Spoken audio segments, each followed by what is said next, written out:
Irresistible Marketing Pod, the podcast that shows you how to charm your way into customers, cash, and a life filled with abundance, while keeping your enchantments grounded in integrity. It's like Hogwarts, but for business owners, minus the transphobia. Hi, I'm Isa Gauchi, the marketing confidence cheerleader and owner of the Isa Messaging Digital Marketing Agency. Today, we're talking about the telltale signs that indicate you need to source more emotional support in order to do right by your business. Let's get into it. So many business owners are following the rules. They're posting as much as they are being told they're supposed to post. They're creating content regularly. They're reaching out and getting little to no engagement and little to no sales. So they assume they just need the right way to game the algorithms, or maybe a fancier website, a different productivity hack, a better guru's marketing strategy, and so they keep trying and trying and trying, and they get discouraged. And they wonder if it's them, or if marketing just sucks, or if maybe the gods are against them and their business is doomed. Valiantly, they keep trying. But no matter what they do, it still just doesn't work. And then they come and see me. And a few minutes into our conversation, they tell me they've been thinking something like, I should have more followers. What's wrong with me that more people aren't following me? Why don't people like me? Or, I post and I post and I post and I hardly get any engagement. The algorithm just hates me. Or people just don't care about what I have to say. Or, I haven't made as many sales as I should. Do they not like my product? Do they not like me? What am I doing wrong? My competitors are doing awesome. Why aren't I?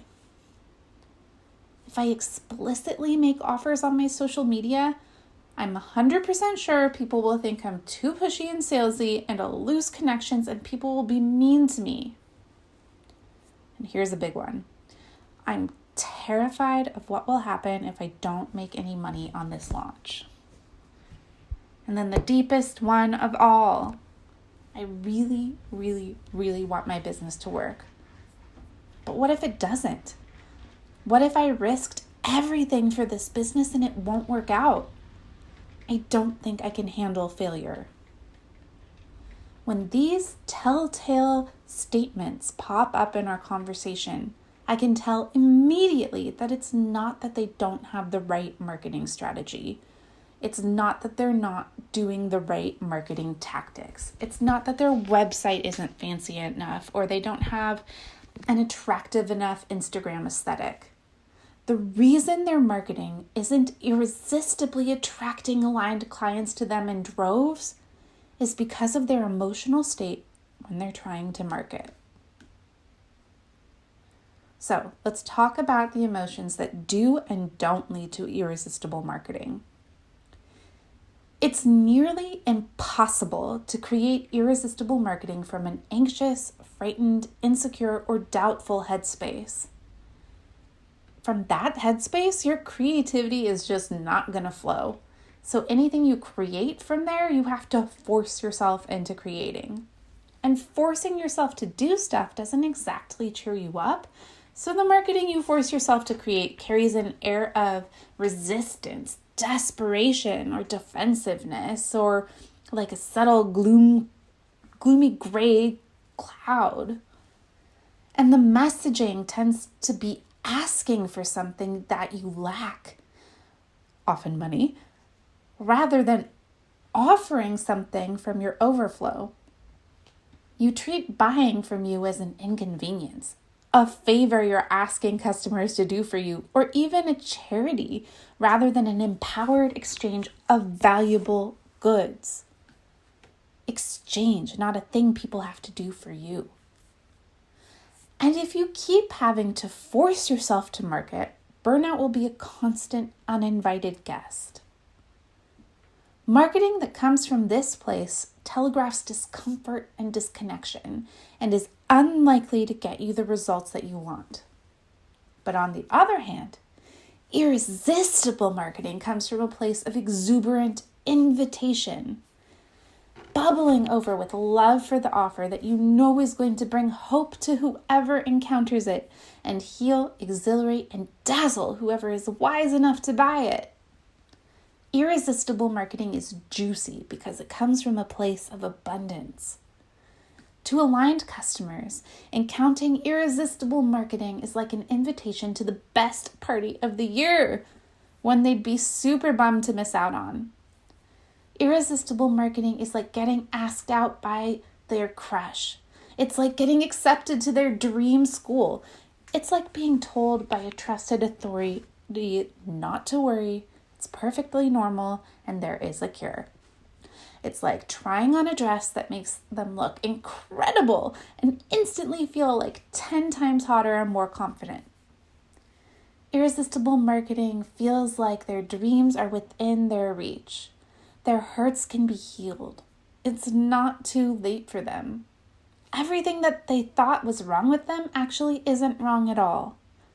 They are deserving of getting what they want. They are worthy. They can have what they've always dreamed of.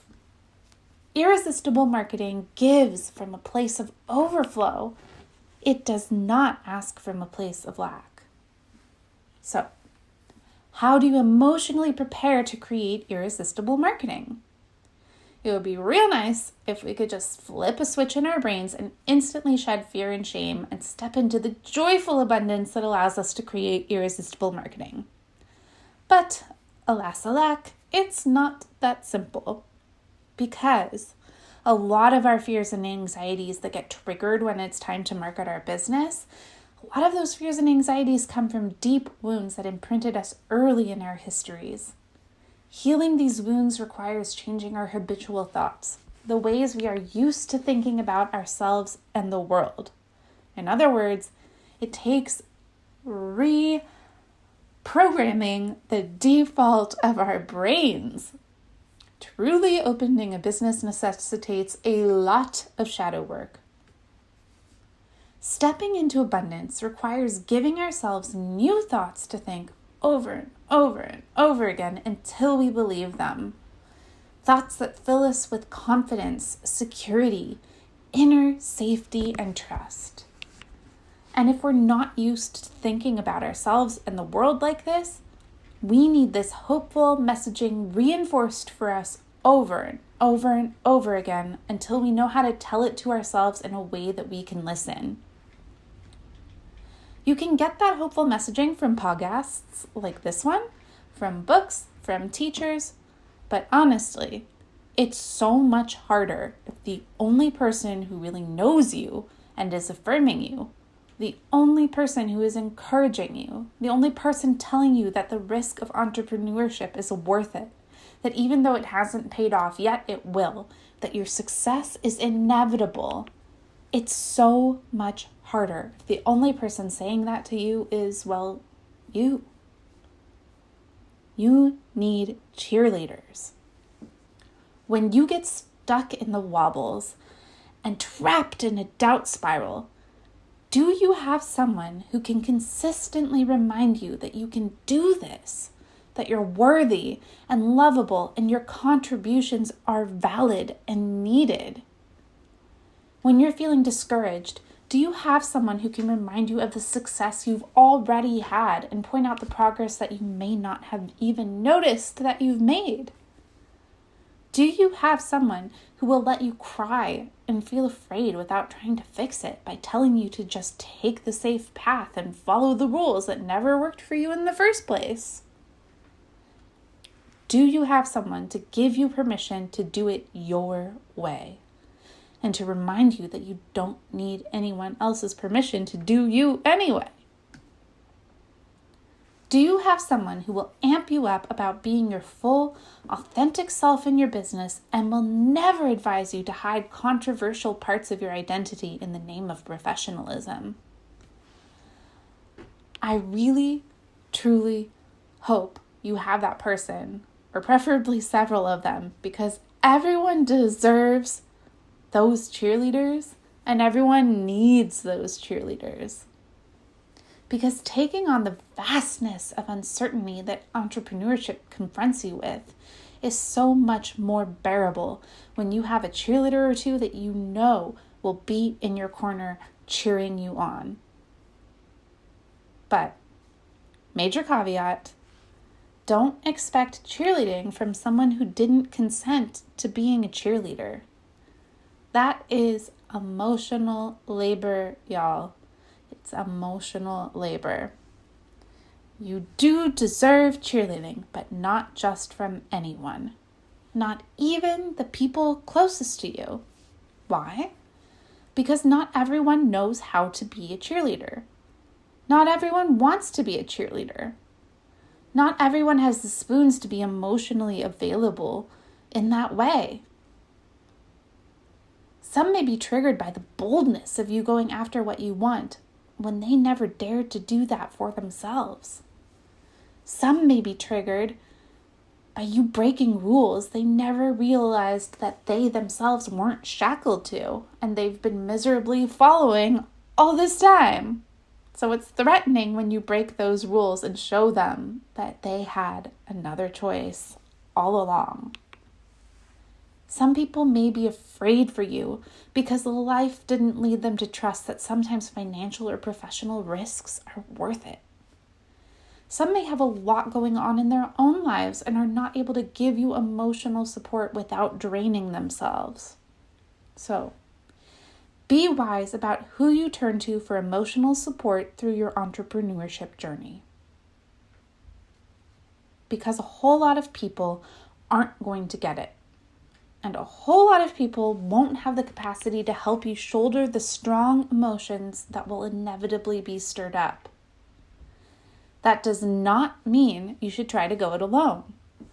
It does mean it is essential to your business that you source emotional support from capable, consenting, and skilled cheerleaders. A coach, a therapist, or me, the literal marketing confidence cheerleader, we exist to support you through this.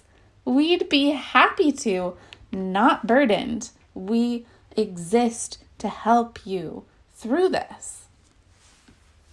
So, do you need to book more appointments with your therapist, to hire a coach, or immediately sign up for my marketing confidence cheerleading? Here are some signs that you need more emotional support. Stat. It's unfortunate that so many folks floundering in their marketing consider therapists, coaches, or even the marketing confidence cheerleader herself, moi, luxuries rather than necessities, since, as we've already covered, the thing that is preventing them from creating irresistible marketing is the stories they are telling themselves and the emotions that are being triggered by these stories. So here are some clear indications that you need more emotional support in order to get your business to where you want it to go and to be in the right emotional space to be able to create irresistible marketing. Here are the signs. 1, you can't stop comparing your revenue, your social media following, etc., to other businesses, and it keeps making you feel like doo-doo. You're freaking out about your pricing. You keep lowering prices, offering discounts, and you break out in a cold sweat when you think about someone questioning you about why your offer is worth the price tag. You can't confidently explain the value your offer brings to customers. You're worried you're not pretty enough, smart enough, lovable enough, likable enough, professional enough, etc. for this to work. You don't think you have anything helpful to say in your marketing. You think your marketing should have worked by now, but it hasn't, and that means something bad about you. When you think about marketing, you feel crushing feelings of doubt, imposter syndrome, overwhelm, discouragement, or despair. If any of the above sound like you, I want you to know that your mean inner critic has taken over the wheel and is driving your brain. And your mean inner critic was there because at one point in your life, it developed these things to help you survive. It wants to keep you safe and out of trouble. But now it's actually preventing you from growing your business and getting what you want. Consistent, capable, and compassionate emotional support will give you the strength to take the wheel back and make the ride way less hellish and much more pleasure cruise, making it so much more likely that you'll reach your desired destination and have fun on the journey. If you need that, I would love to be your marketing confidence cheerleader. I'd love to have you in my Season of Support program, which is 3 months of weekly one-on-one sessions with me where we make your marketing happen. That sales copy you've been putting off? Handled. Freaking out because your launch is fizzling? Handled. Dealing with haters? Handled. Having emotional or timing blocks that keep you from showing up for your marketing at all? Don't worry, handled. During your Season of Support, you get 12 supportive, 60-minute one-on-one sessions with me where we vanquish your marketing blocks and make irresistible marketing together. Oh, that's right. Irresistible marketing will be yours. During your Season of Support, you get unlimited emotional support and encouragement from me, unlimited copy editing, digital copies of my beloved Marketing Confidence Cheerleader workbooks if you are a journaler and you love doing journaling and personal development work to support you in creating your irresistible marketing. You also get admission to my private Marketing Confidence Cheerleading Facebook group where you can find fabulous, like-minded community and ask me any questions in between sessions. You also get surprise snail mail presents to support you in your marketing goals and free access to my other classes and groups during your Season of Support.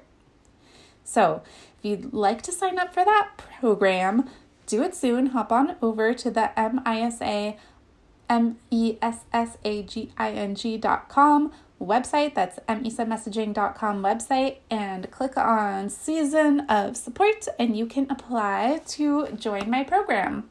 It's early bird pricing right now, so it's $2,700 with no interest payment plans available.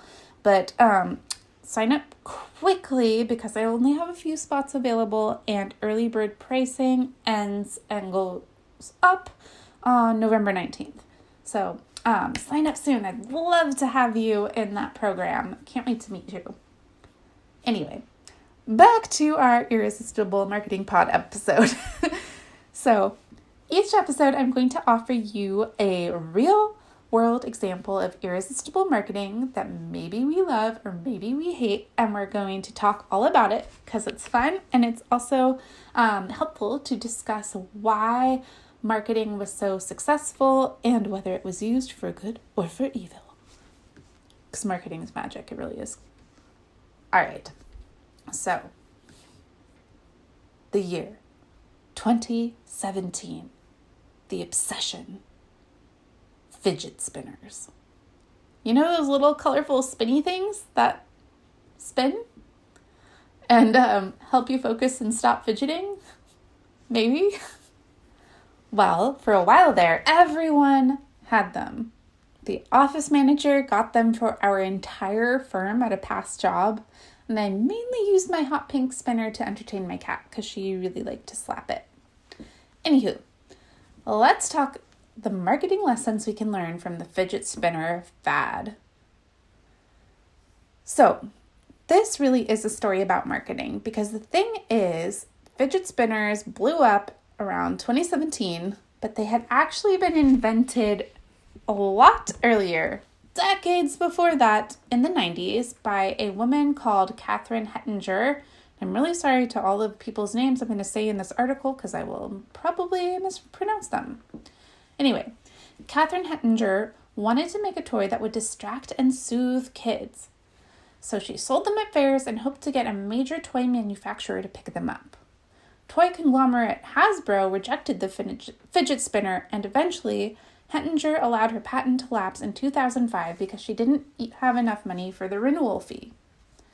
She probably lived to regret that decision, since come December 2017, a Forbes article came out claiming that fidget spinners were the must-have office toy of 2017, an article several have credited with helping to boost the fidget spinning viral fad.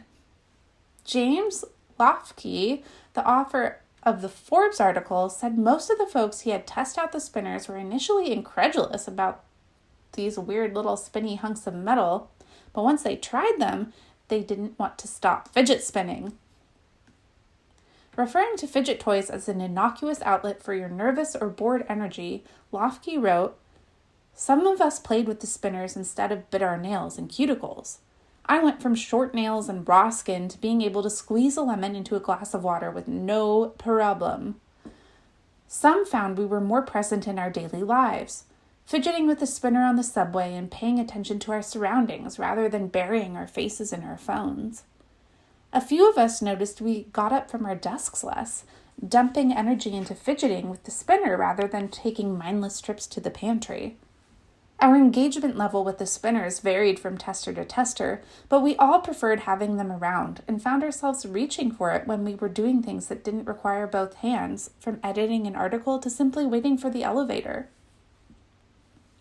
There wasn't much in the way of research behind the mental health benefits, Lofke admitted, but he encouraged people to try one and see, though the little buggers could get quite pricey. Upwards of $100 from Upwards of $100 for brand name metal fidget spinners like Torque Bar and Rotoblade. Prices that perhaps prompted the kinda cringe Saturday Night Live skit about Cartier fidget spinners for distracting obnoxious rich women with anxiety who you keep around because they're great in bed, despite being extremely annoying. Anyhow, by 2017, fidget spinners were a countrywide phenomenon in the United States. In April of that year, fidget spinners made up 17% of all online sales of toy stores, and Fidget 360, a fidget spinner company founded by two teenagers, made $350,000 in just 6 months. When then 17-year-old co-founder Alan Mamon was searching online for a toy to help him manage his ADHD, he found a fidget cube, but saw it wouldn't ship for 6 months, which was a long time to wait. So with some more research, he learned about fidget spinners. Folks were selling 3D printed fidget spinners on sites like Etsy, but he couldn't find anyone mass producing them. So he teamed up with classmate Cooper Weiss to use their high school's 3D printer to start mass producing fidget spinners themselves. And all the other kids wanted a fidget spinner too. Soon, Maman and Weiss were making around $500 a day selling fidget spinners to their classmates for $25 a pop, before the threat of suspension forced them to move the operation to the basement of Weiss's parents' house. They bought 8 3D printers, launched Fidget 360 on Shopify, and quickly drew more than 150,000 followers to their Instagram account at the height of the fidget spinner craze. Insider reported, "Without social media, I don't really know where we'd be right now," Weiss told Insider. 99% of our sales are from Instagram. When asked why he and Maman focused mostly on Instagram compared to Facebook or Snapchat, Weiss added, "As being teens, we used Instagram the most, and we know what all the other kids are using." In fact, when they experimented with ads on Facebook, they had a hard time reaching their target demographic. "It was mostly parents commenting on our stuff," Weiss said. On Instagram, however, he and Maman could link kids directly to the Fidget 360 website by paying influencers and popular meme pages to do shoutouts. Soon, they drew funding and were able to expand their business to a factory in Brooklyn, New York. YouTubers soon started reviewing the fidget spinner trend, with some influencers' videos amassing millions of views. Dude Perfect's fidget spinner tricks video has amassed 178 million views on YouTube to date, for example.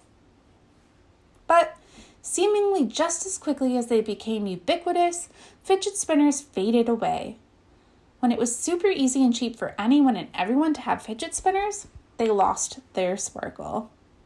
The Economist reported, "Big toy retailers, the usual arbiters of what sells, were initially caught flat-footed. Fidget spinners were a plaything the children themselves discovered and shared on social media, particularly on YouTube and Instagram. No person or firm had a patent on spinners, so with no licensing fees to pay, anyone could make them. They are produced in huge quantities in China, often by firms that previously manufactured smartphone accessories.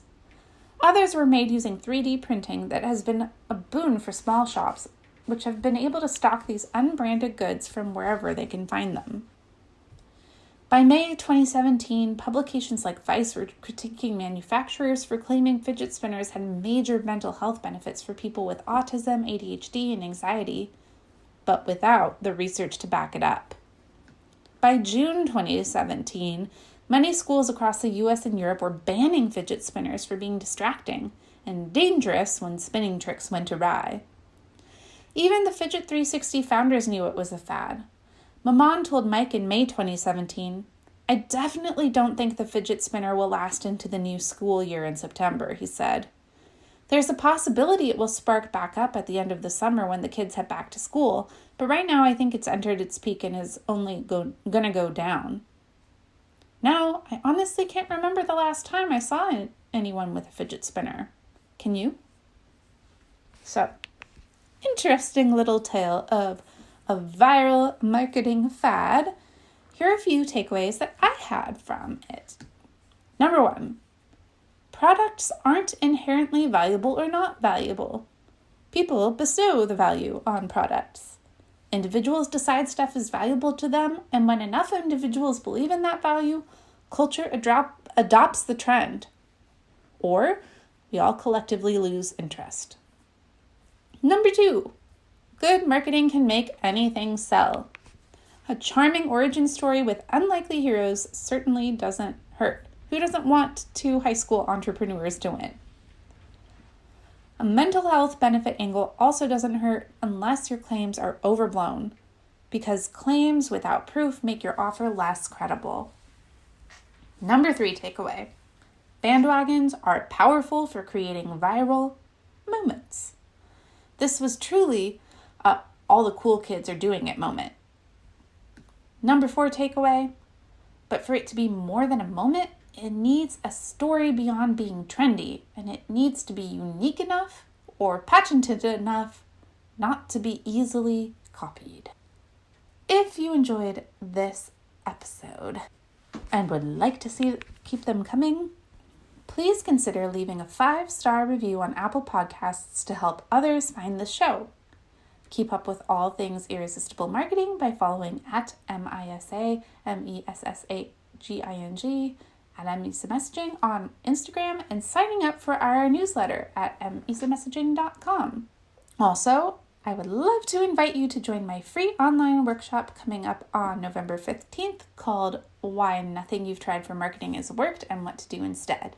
You can register at misamessaging.com to attend live and ask me questions or get the replay later if you can't make it. And make sure to check out the show notes for this episode to get those links and to see the sources for the fidget spinner portion of this episode. I hope you have fun with your new marketing magic insights and skills. Use them wisely. Be irresistible, but don't hurt them. All right, love you. Bye.